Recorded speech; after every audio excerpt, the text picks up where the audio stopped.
Properties जो हैं इसकी डिस्कस करूंगा। चैप्टर नंबर 3 के अंदर डिटर्मिनेंट की कुछ प्रॉपर्टीज हैं बेटा, उसको डिस्कस करूंगा। डिस्कस करने के बाद फिर हम अपने क्वेश्चंस की तरफ चलेंगे बेटा। चैप्टर नंबर 3 लें जी, प्रॉपर्टीज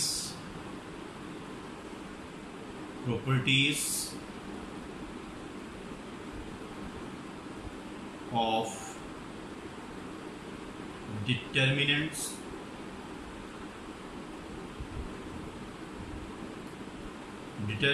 की प्रॉपर्टीज हमने बेटा डिस्कस करनी है, उसके ऊपर बात करेंगे बेटा। सबसे पहली प्रॉपर्टी जो है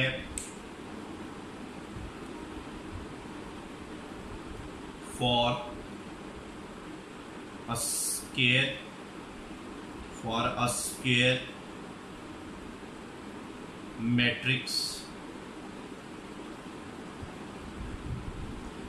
A determinant is equals to A transpose का determinant.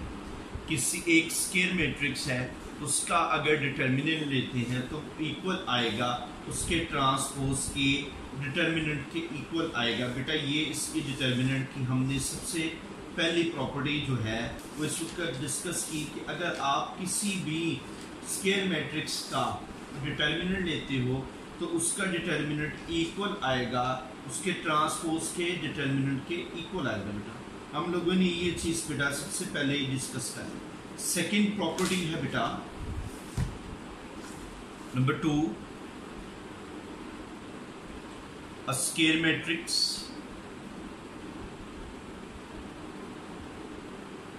having two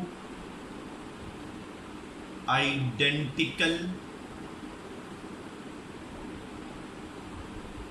rows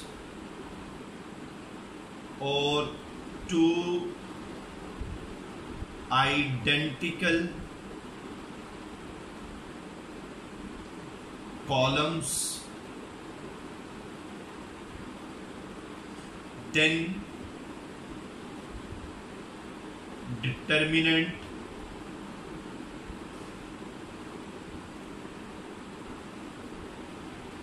is 0।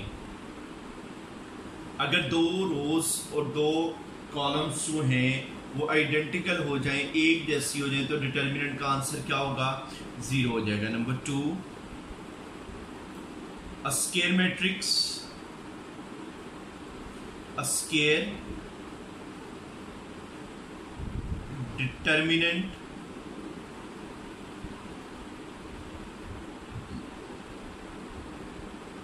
two rows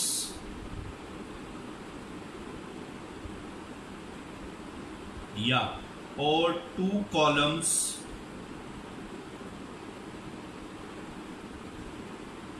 are interchanged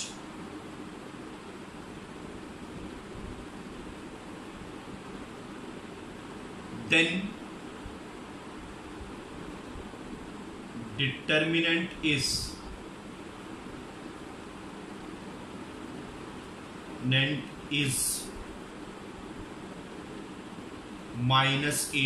determinant.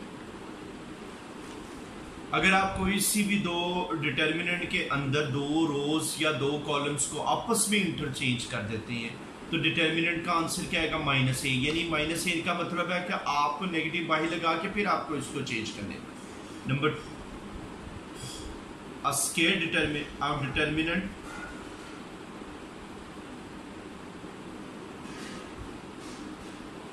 determinant in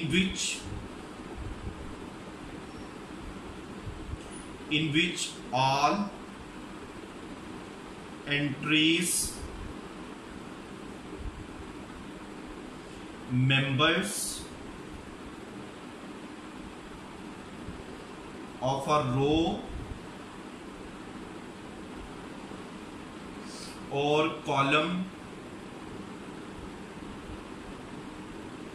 is 0, then determinant answer is 0। Determinant का आंसर क्या हो जाएगा? 0 हो जाएगा। अगर आप कोई एक रो या एक कॉलम हो, क्यों गया? अगर आपकी कोई एक रो या एक कॉलम जो है उसके सारे के सारे एलिमेंट 0 हो जाए, देन बेटा डिटर्मिनेंट का आंसर क्या होगा? 0 के इक्वल। आगे, if determinant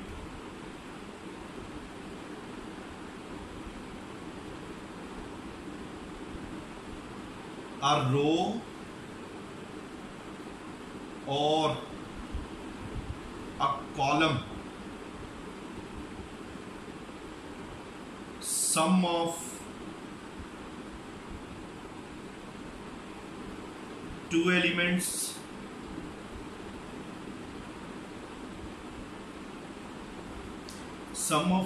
elements then it separate to determinants।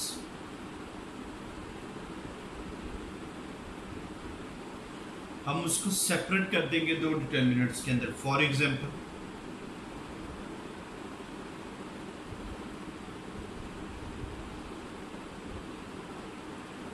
A11 plus B11,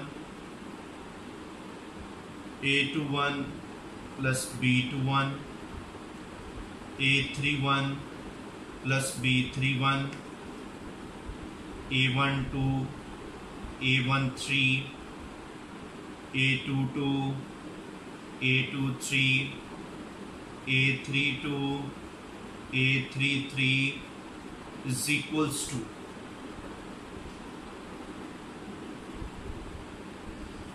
A11, A12, A13, A21, A22, A23, A31, A32, A33 plus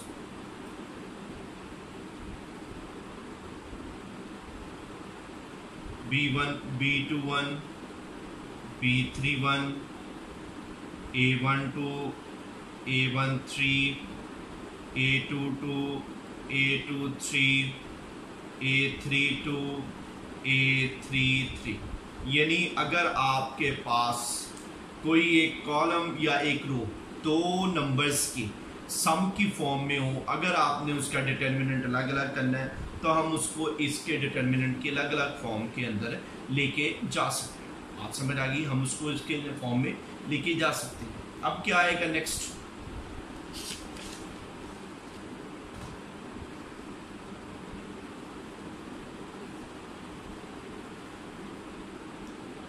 in a determinant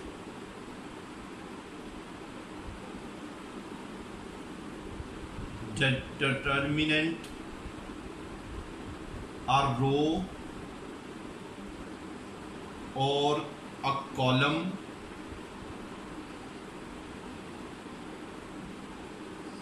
multiplied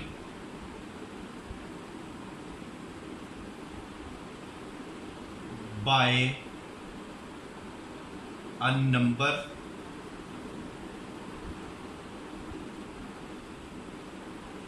then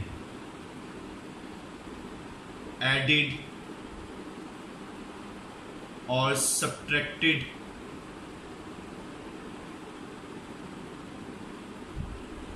by other row और column. कहता आप किसी एक रो को किसी number के साथ multiply करके किसी दूसरी रो में ऐड कर सकते हैं या सब्ट्रैक्ट कर सकते हैं, या किसी कॉलम को किसी नंबर से मल्टीप्लाई और सब्ट्रैक्ट ऐड करके आप किसी दूसरे कॉलम में ऐड और सब्ट्रैक्ट कर सकते हैं। ये इसकी प्रॉपर्टी। नेक्स्ट एक और प्रॉपर्टी है, if a determinant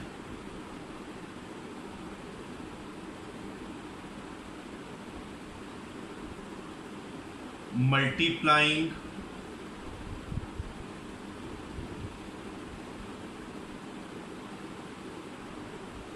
a number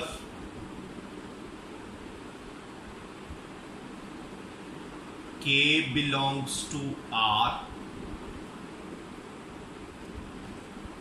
in a row or a column,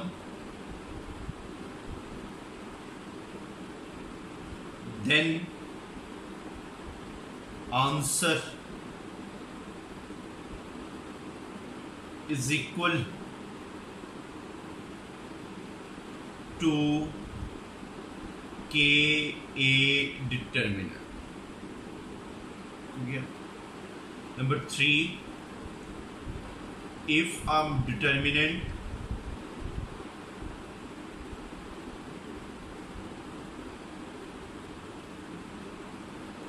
in a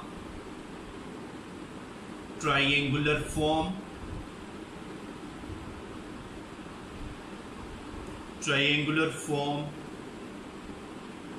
then answer is multiplying by diagonal elements। बेटा ये पहले का मतलब क्या है, कहता है एक डिटर्मिनेंट है, उसको आप मल्टीप्लाई करते हैं किसी नंबर के साथ, k belongs to R in a row or a column, then answer is K A determinant। यानी कहने का मतलब है, कहते हैं आप उस नंबर को मल्टीप्लाई करते हैं किसी रो के साथ या कॉलम के साथ, फिर डिटर्मिनेंट खोलें, या डिटर्मिनेंट खोलने के बाद फिर उस नंबर से मल्टीप्लाई कर दे, दोनों के आंसर क्या होंगे बेटा, सेम होंगे। ये प्रॉपर्टी बड़ी इंपॉर्टेंट है, ये एमसीक्यूज में आती है। If a determinant is in triangular form, triangular form क्या होती है बेटा, ये भी बता दें आप। ले जी, 3 किस्म की ट्राइएंगुलर फॉर्म लिखूंगा, 5 9 6 0 0 0 0। ओके हो गया। फिर आ गया जी, फिर आ गया बेटा दूसरी ट्राइएंगुलर फॉर्म, 5 9 6 0 0 0 1 2 3। फिर आ गई जी 5 9 6 0 0 0 1 3 5। ये तीनों ट्राइएंगुलर फॉर्म। ट्राइएंगुलर फॉर्म का मतलब है कि ऊपर और नीचे जो मौजूद जीरो हो वो एक ट्राइएंगुलर की फॉर्म बनाते हो, राइट ट्राइएंगुलर की फॉर्म बनाते। अब इन तीनों के डिटर्मिनेंट का आंसर क्या होगा, सिंपली बेटे इसको इसके साथ मल्टीप्लाई कर देंगे। बेटा मैंने 6 5 30, 30 को 9 से मल्टीप्लाई किया तो क्या बनेगा बेटा, 270। ओपन कर लें 270 आंसर, इसमें भी यही 270। उसने कहा इन तीनों में से कोई भी हालत मौजूद हो, दैट्स कॉल्ड ट्राइएंगुलर फॉर्म। अगर ट्राइएंगुलर फॉर्म में मौजूद है तो बेटा उसका डिटर्मिनेंट का answer multiplying the column, sorry diagonal elements. बात समझ आ गई? ये बेटा इसकी कोई 8 प्रॉपर्टीज हैं। अब इनके जरिए हम लोग question number 2 first part, 6 7 8 3 4 5 2 3 4 is equals to 0। मैंने इसको बगैर एक्सपेंड किए सॉल्व करना बेटा, यानी हम इसको प्रॉपर्टीज के जरिए सॉल्व करेंगे। Left hand side 6 7 8 3 4 5 2 3 4। इसको दो तरीकों से सॉल्व करूंगा बेटा, मैं दोनों तरीके ही आप लोगों के सामने शो कर दूंगा, ठीक है। इस तरह मैं एक मेथड यूज करूंगा। First method, second method.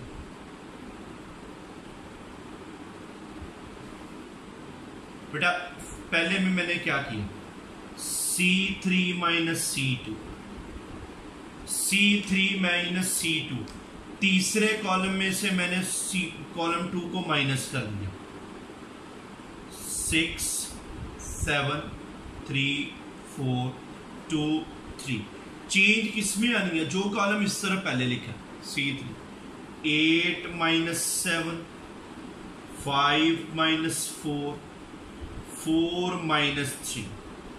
बेटा यहां से क्या आएगा, 6 7 1 3 4 1 2 3 1। डन हो गया। अब नेक्स्ट क्या आएगा, C2 माइनस C1, C2 में से C1 को माइनस किया। 6 3 2 7 माइनस 6, 4 माइनस 3, 3 माइनस 2, 1 1 1। बेटा यहां से क्या आएगा, 6 3 2 1 1 1 1 1 1। बेटा इसके डिटर्मिनेंट का आंसर किसके इक्वल 0, लेकिन आया किस तरह, therefore C2 is equals to C3। Column 2 equal हो जाता है कॉलम 3 और कॉलम 2 क्या हो गया, इक्वल। अब यहां से second method, C1 minus C2, C1 में से C2 को माइनस कर दिया। C1 क्या है, ये सेकंड मेथड है। 6 माइनस 7, 3 माइनस 4, 2 माइनस 3, 7 4 3 8 5 4। बेटा यहां से क्या आएगा, यह आ जाएगा -1 -1 -1 7 8 4 5 3 4। डन हो गया। अब यहां से क्या करूंगा, C2 माइनस C3, C2 में से C3 को माइनस कर दी। -1 -1 -1 7 माइनस 8, 4 माइनस 5, 3 माइनस 4 8 5 4। बेटा यहां से क्या आएगा, -1 -1 -1 -1 -1 8 5 4। बेटा ये दोनों रोज कॉलम्स क्या हो गए, सेम। अब यहां भी मैंने वही चीज लिख दी, C1 is equals to C2। दोनों मेथड में से जिस तरह मर्जी सॉल्व, क्यों गया। इसका सेकंड थर्ड दोनों पार्ट सेम है, क्यों गया जी, इसका सेकंड और थर्ड दोनों पार्ट सेम है।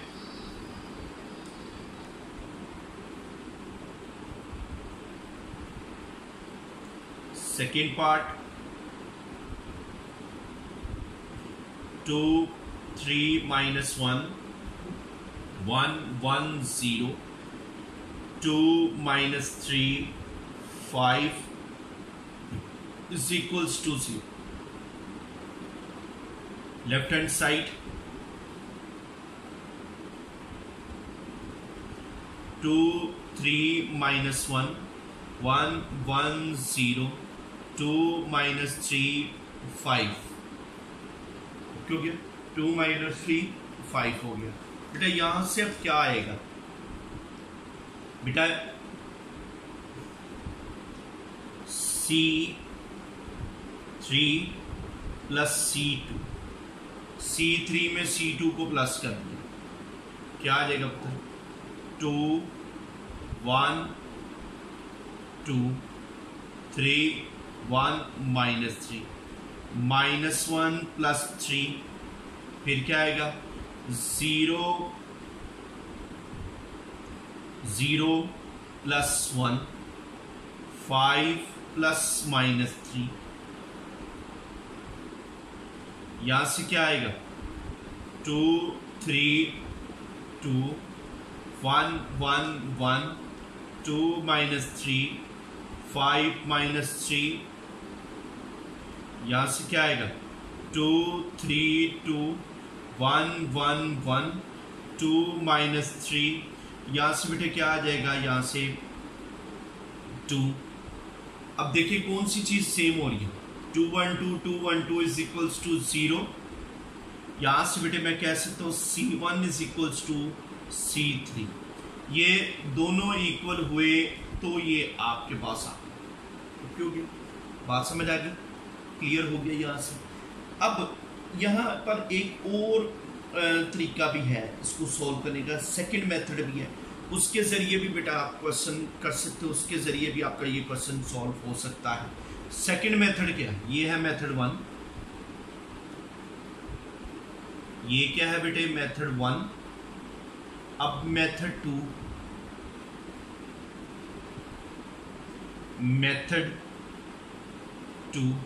मेथड 2 के जरिए मैं सॉल्व करने लगा। मेथड 2 क्या है? C2 प्लस C3, C2 के अंदर C3 को प्लस कर देंगे। ले जी 2 1 2, C2 क्या है 3 plus minus 1 1 plus 0 minus 3 plus 5 minus 1 0 5। बेटा यहां से क्या आएगा 2 2 1 1 2 2 माइनस 1 0 5। बेटा डिटर्मिनेंट का आंसर क्या हो गया 0। यहां से उत्तर क्या आ जाएगा C1 is equals to C2 कि C1 इक्वल हो गया C2 के, सो डिटर्मिनेंट का आंसर 0 के इक्वल, या आपकी आ जाएगी राइट हैंड साइड।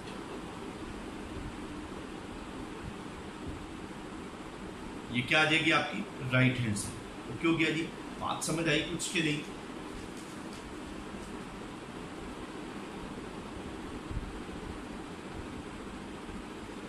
ठीक है जी। इसी तरह इसके क्वेश्चंस हो जाएंगे। डिफरेंट मेथड है। थर्ड पार्ट उत्तर करने जा रहा हूं इसका। अब थर्ड पार्ट जो है वो आप इसको वो बिल्कुल सेम टू सेम इसका बेटा थर्ड पार्ट का मेथड जो है वो आपका क्वेश्चन नंबर 1 की तरह है। थर्ड पार्ट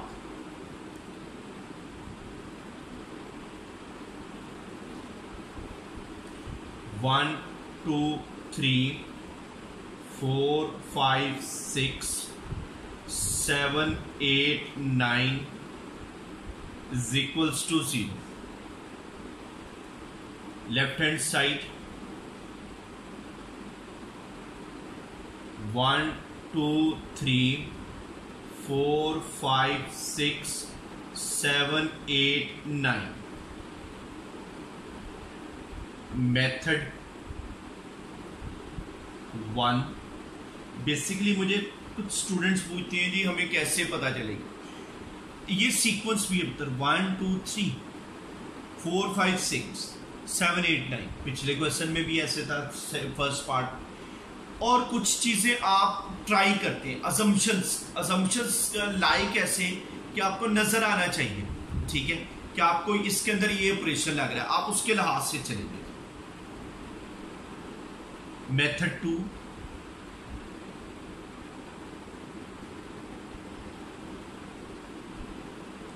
बेटा यहां से क्या आएगा? यह आ जाएगा C3 minus C2 1 2 4 5 7 8 3 minus 2 6 minus 5 9 minus 8। यहां से बेटे क्या आएगा 1 2 1 4 5 1 7 8 1। अब यहां से उत्तर क्या आएगा C2 माइनस C1। C2 में से C1 को माइनस किया 1 4 7 2 माइनस 1 5 माइनस 4 8 माइनस 7 1 1 1 बेटा यहाँ से क्या आएगा 1 4 7 1 1 1 1 1 1 इज इक्वल्स टू 0। यहाँ से बेटा क्या दिया C3 is equals to C। अब यहाँ भी ऐसे C1 minus C2, C1 minus C2, 1 minus 2, 4 minus 5, 7 minus 8, 2 3 5 6 8 9। बेटा यहां से क्या आएगा -1 -1 -1, 2 3 5 6 8 9। अब यहां से क्या आएगा C2